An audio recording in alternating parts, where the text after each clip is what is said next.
हर आदमी में होते हैं 10-20 आदमी। हर आदमी में होते हैं 10-20 आदमी। जिसे भी देखना हो कई बार देखना, जिसको भी देखना हो कई बार देखना। नमस्कार मित्रों, किताब वर्ष में मैं अलवर से प्रेम शर्मा। निदा फाजली साहब का यह शेर मुझे आज इसलिए याद आता है कि मैं चित्रलेखा से मिला हूं और मुझे आपको भी चित्रलेखा से मिलवाना है। फाजली साहब कहते हैं कि हर आदमी में 10-20 आदमी होते हैं। हम इतनी त्वरित प्रतिक्रिया देते हैं। पहले तो यह युग ऐसा है कि आदमी बहुत जल्दी निर्णय लेता है। हम बहुत जल्दी जजमेंटल हो जाते हैं। एक आदमी ने हंसकर थोड़ी सी मदद कर दी, हम उसे देवता घोषित कर देते हैं। एक आदमी की यदि कोई मजबूरी रही और वह हमारे काम नहीं आ सका तो हम उसे बहुत जल्दी खलनायक घोषित कर देते हैं। यह त्वरित प्रतिक्रियाओं का युग है। फाजली साहब कहते हैं कि व्यक्ति को एक ही बार मत देखो। किसी भी व्यक्ति का व्यक्तित्व उसकी विभिन्न परिस्थितियों में की गई प्रतिक्रियाओं का समुच्चय होता है, उसका निष्कर्ष होता है। भगवती चरण वर्मा जी ने 1934 में चित्रलेखा लिखी। 1993 में राजकमल पेपरबैक से यह आने लगी और लगभग 35 संस्करण आ चुके हैं। चित्रलेखा नाम सुनते हुए मैं साहित्य की दुनिया में पला बढ़ा। बड़ी उत्कट मेरी अभिलाषा रही कि किसी दिन चित्रलेखा से मैं मिलूं। चित्रलेखा को लिखते हुए भगवती चरण वर्मा जी ने निश्चित तौर पर उद्देश्य के तौर पर अपने मन में यह रखा होगा कि उन्हें पाप और पुण्य के संबंध में एक दार्शनिक संस्थापना करनी है। पाप क्या है और पुण्य क्या है? मैंने भी इस किताब को इसीलिए पढ़ा कि थोड़ा सा दर्शन के क्षेत्र में मैं विचरण कराऊं, पर मुझे कुछ और लगा। मुझे लगा कि भगवती चरण वर्मा जी ने दार्शनिक ताने बाने पर मानवीय प्रेम की एक ऐसी उत्कृष्ट कहानी को बुना है जो इतने वर्ष बीत जाने के बाद भी साहित्य प्रेमियों के कंठ का हार बनी हुई है। चित्रलेखा है कि पाठकों के साथ अपना आलिंगन टूटने ही नहीं दे रही। एक ऐसी महिला जो अनिंद्य सुंदरी है।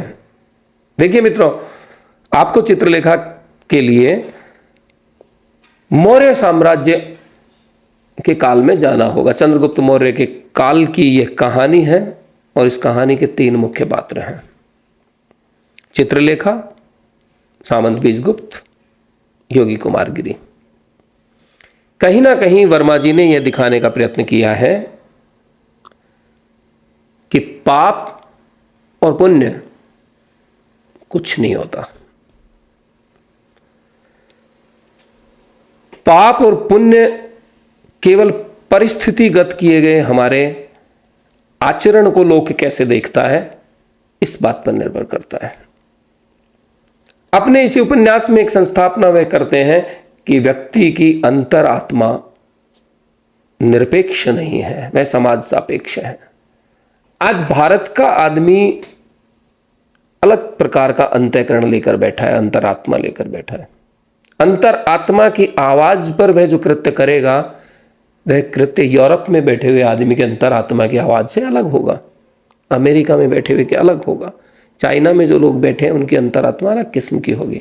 तो अंतरात्मा कोई निरपेक्ष तथ्य नहीं है, बल्कि अंतरात्मा बनती है उस परिवेश से, उस समाज से जिसमें आप रहते हैं। इन्हीं सब परिस्थितियों की कसौटी पर उन्होंने अपनी कहानी को शुरू किया। 3 पात्र, चित्रलेखा, बीजगुप्त और योगी कुमारगिरी। रत्नांबर नाम के एक आचार्य अपने 2 शिष्यों को शिक्षा दे रहे हैं, विशाल देव और श्वेतांक। उनकी तरफ से प्रश्न आता है कि पुण्य क्या है और पाप क्या है। गुरुदेव उनको तत्कालीन मौर्य साम्राज्य की राजधानी पाटलिपुत्र लेकर जाते हैं, जो कि आजकल पटना के नाम से प्रसिद्ध है। कहानी शुरू होती है। सबसे पहले आचार्य सामंत बीजगुप्त के रंग महल में प्रवेश करते हैं। बीजगुप्त चित्रलेखा नाम की राजनर्तकी से मोहब्बत करते हैं, और न सिर्फ मोहब्बत करते हैं बल्कि बिना विवाह के उसके साथ रह रहे हैं। एक लिव इन रिलेशनशिप है। मैं तो आश्चर्यचकित हूं कि चित्रलेखा में लगभग 90 साल पहले 1934 में भगवती चरण वर्मा ये संस्थापना कैसे कर पाए। लिव इन तो बहुत लेटेस्ट थॉट है। वो उनको लिव इन में दिखाते हैं। उनके जीवन में आमोद है, प्रमोद है, व्यसन है, हर प्रकार का आनंद है, रस है, मुक्त सहवास है। समाज को एडी के नीचे रखने का भाव है, बिल्कुल परवाह नहीं, आई डोंट केयर। दोनों का यह आधार वाक्य लगता है कहीं ना कहीं। हालांकि उपन्यास में जो भाषा है वह तो मौर्य युग की भाषा है। बहुत शानदार भाषा में पात्र आपस में बात करते हैं। चित्रलेखा बेशक राजनर्तकी है पर देवी कहकर ही संबोधित किया जा रहा है। तो योगी जब वहां प्रवेश करते हैं तो उनको ये लगता है कि वह पूरा जो महफिल है, अपने शिष्य को वो कहते हैं, श्वेतांक को, कि तुम्हें पाप को बहुत नजदीक से देखने के लिए बीजगुप्त के जीवन को देखना पड़ेगा और समझना पड़ेगा, छू कर देखना पड़ेगा। वह बीजगुप्त सामंत को अपने शिष्य श्वेतांक को सौंपकर चले जाते हैं। उस वक्त जो चर्चा हो रही है, जाम से जाम टकरा रहे हैं दोनों प्रेमी, उस वक्त यही है कि जीवन का असल सत्य मस्ती है, जीवन का असल सत्य राग है, जीवन का असल सत्य सहवास है। दूसरी तरफ योगी कुमारगिरी, जिन्होंने ये घोषणा कर रखी है कि उन्होंने सारी वासनाओं को जीत लिया है, अपने मन पर पूर्ण नियंत्रण कर लिया है, भगवत सत्ता का साक्षात कर लिया है, और दावा ऐसा कि किसी को भी ईश्वर का साक्षात करा देते हैं। वह योग की दुनिया के आदमी हैं। अपने शिष्य विशाल देव को सौंपने महर्षि रत्नांबर योगी कुमारगिरी के पास जाते हैं।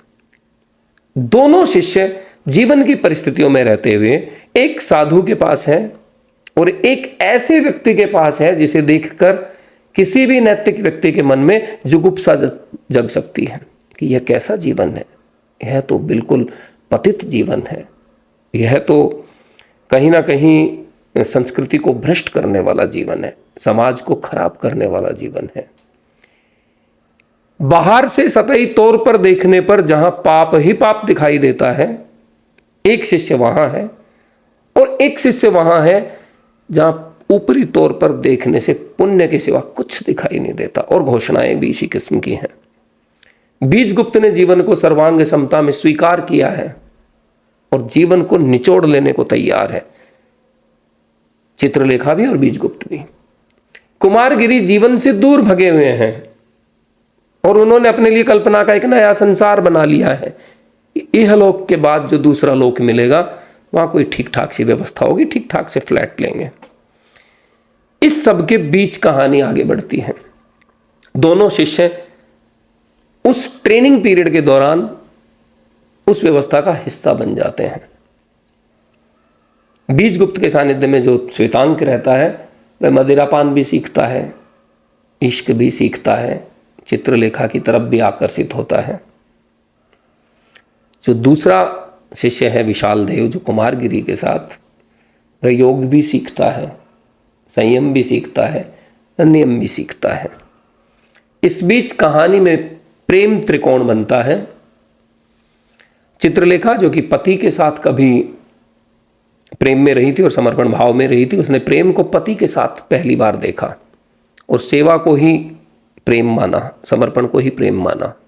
पति की असामयिक मृत्यु के बाद वैधव्य को भी उसी गरिमा के साथ उसने जिया। काफी लंबा वैधव्य जीने के बाद उसकी जिंदगी में एक युवक आता है। युवक झूठे वादे करता है, प्यार करता है, मोहब्बत करता है और एक दिन छोड़कर चला जाता है इस्तेमाल करके। उसके बाद एक नृत्य सिखाने वाली महिला उसको आश्रय देती है और वहां से चित्रलेखा राजनर्तकी के रूप में प्रसिद्ध होती है, स्थापित होती है, क्योंकि अनिंद्य सुंदरी है, बहुत विदुषी महिला है और बुद्धि का और नूर का मणिकांचन योग है। जो देखे उसका ईमान खराब हो जाए, जिसकी तरफ वह देख ले आदमी पगला जाए, ऐसे व्यक्तित्व वाली। ऐसे में बीजगुप्त उसके जीवन में आता है और उसके जीवन में सच्चे प्रेम का उदय होता है। स्त्री और पुरुष की बराबरी वाले प्रेम के साथ वह अपने जीवन को जी रही है, बहुत उन्मुक्त जीवन जी रही है, बिना विवाह किए उस युग में साथ रह रही है। योगी कुमारगिरी भी एक सभा में चित्रलेखा के संपर्क में आते हैं।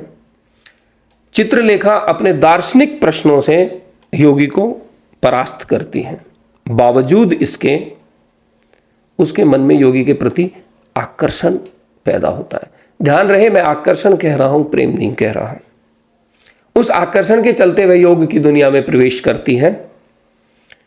भगवती चरण वर्मा जी ने कहानी में दिखाया है कि एक बूढ़े सामंत हैं जो अपनी कन्या यशोधरा के लिए बीजगुप्त को चाहते हैं, क्योंकि बीजगुप्त के पास ऐश्वर्य है, बहुत बड़ा पद है, राजा के चंद्रगुप्त मौर्य के सामंत हैं, प्रतिष्ठित सामंत हैं, दिखने में भी सुंदर युवक है। उसके साथ विवाह करना चाहते हैं यशोधरा का। इस बीच बीजगुप्त के जीवन का उद्धार करने का बहाना लेकर चित्रलेखा कुमारगिरी के आश्रम में प्रवेश करती है, कुमारगिरी के साथ रहती है और कुमारगिरी की कलई खुल जाती है। कुमारगिरी चित्रलेखा पर आसक्त हैं। चित्रलेखा भाव नहीं देती है, वह योग सीखने गई है। क्षण भर को उसके मन में आकर्षण जरूर उदित हुआ, पर वह बीजगुप्त को भूल नहीं पाती है। बड़ी कहानी है, शानदार कहानी, आप कहानी के बीच में जाएंगे तो आपको अच्छा लगेगा, पर सच यह है कि अंत में निष्कर्ष के तौर पर जो दिखाया गया उसमें चित्रलेखा को हासिल करने के लिए कुमारगिरी की कलई खुल जाती है। उनका व्यक्तित्व जो ऊपर ऊपर से आध्यात्मिक सत्ता और जीवन की वासनाओं को जीत लेने का जो दंभ उन्होंने भरा, जैसे ही चित्रलेखा के नूर की बारिश होती है तो वो रंग धुल कर आ जाता है। इतने गिरते हैं कि छल के साथ चित्रलेखा के साथ बलात्कार कर डालते हैं, जबरन उसको हासिल कर लेते हैं, छल का, झूठ का और प्रपंच का सहारा लेकर। और दूसरी तरफ बीजगुप्त चित्रलेखा के छोड़कर चले जाने के बावजूद कहीं भी बदले में नहीं आते हैं और उनके लिए एक राजसी कन्या का विवाह प्रस्ताव आता है। लेकिन जैसे ही उनको पता लगता है कि उनका अनुचर उस कन्या पर अनुरक्त है, उस कन्या से मोहब्बत करता है, और अनुचर की समस्या यह है कि वह कुलीन पुरुष तो है पर उसके पिता के पास धन नहीं है। बीजगुप्त अपने जीवन की सारी संचित पूंजी को ठोकर मारते हैं, सब कुछ छोड़कर और अपने अनुचर का विवाह कराकर एक दिन एक रात वो जब पाटलिपुत्र छोड़कर जा रहे हैं, उस वक्त चित्रलेखा को पता लगता है कि एक आदमी ने इश्क मजाजी से इश्क हकीकी में प्रवेश कर लिया है। अपने इश्क के लिए उसने दुनिया छोड़ दी है, अपने इश्क के लिए उसने सारी वासनाएं छोड़ दी हैं, अपनी मोहब्बत के लिए उसने खुद को भी छोड़ दिया है। भगवती चरण वर्मा ने दार्शनिक आधार पर यह उपन्यास लिखा। मुझे नहीं पता वो दार्शनिक समस्या को सुलझा पाए या नहीं, पर एक सामान्य पाठक होने के नाते मुझे लगा है कि उन्होंने प्रेम की समस्या को जरूर सुलझा दिया। अंत में चित्रलेखा बीजगुप्त के ही साथ जाती है। अंत में उन्हीं पात्रों का विकास होता है, उन्हीं पात्रों में उदात्त भाव होता है जो शुरू में पतित दिखाए गए थे। यह उपन्यास यह संस्थापना करता है कि संसार में पाप और पुण्य कुछ भी नहीं होता, व्यक्ति परिस्थितियों के अधीन है और परिस्थितियां उससे जैसा कराती हैं वह वैसा करता है। फिर समाज अपने अंतःकरण के आधार पर मानता है कि उसने पाप किया या पुण्य किया। व्यक्ति को उपन्यास के निष्कर्ष में परिस्थितियों के अधीन एक कठपुतली दिखाया गया है। मैं चित्रलेखा से मिला तो मुझे लगा और मैं जो निष्कर्ष अपनी मुट्ठी में लेकर आया यहां से, वो मुझे लगता है कि व्यक्ति बाहरी तौर पर कैसा भी हो, अंतःकरण किसी का भी निर्मल हो सकता है। कोई भी व्यक्ति, पतित से पतित, निकृष्ट से निकृष्ट व्यक्ति भी अपने जीवन में कभी भी हाइट ले सकता है। आप सबके हृदय के सत्य को नहीं जान सकते। जो बीजगुप्त पूरे उपन्यास के दौरान एक राक्षस प्रतीत हो रहा था, एक नराधम प्रतीत हो रहा था, वही बीजगुप्त इस उपन्यास का नायक साबित होता है। और सच में तो इश्क यदि किसी से होता है अंत में, तो वह बीजगुप्त से होता है, जो मदिरा का गिलास लेकर सबसे पहले जिसकी एंट्री दिखाई, और साथ में एक गौरवर्णी महिला उसके साथ है, उसी की हाइट सबसे ज्यादा है। तो आप कभी भी पूरा सत्य नहीं देख सकते। इसलिए मित्रों, मैं आपसे फिर कहूंगा कि जिसे भी देखना हो कई बार देखना, और कम से कम चित्रलेखा को तो एक बार पढ़ना। मैं पहले भी कह रहा था, जब भी आप किसी साहित्यिक कृति के संपर्क में जाते हैं, आप वही आदमी नहीं बचते जो आप पहले थे। आप में कुछ टूटेगा, आप में कुछ फूटेगा, आप में कुछ जुड़ेगा। इसलिए जब तक हमारा अगला वीडियो आए, आप में से कुछ लोग भी चित्रलेखा यदि ऑर्डर कर पाए या किसी से मांग कर पढ़ पाए, या मेरे मित्र मुझे ये कह पाए कि आपकी लाइब्रेरी से चित्रलेखा दीजिए, तो मेरा बोलना सार्थक।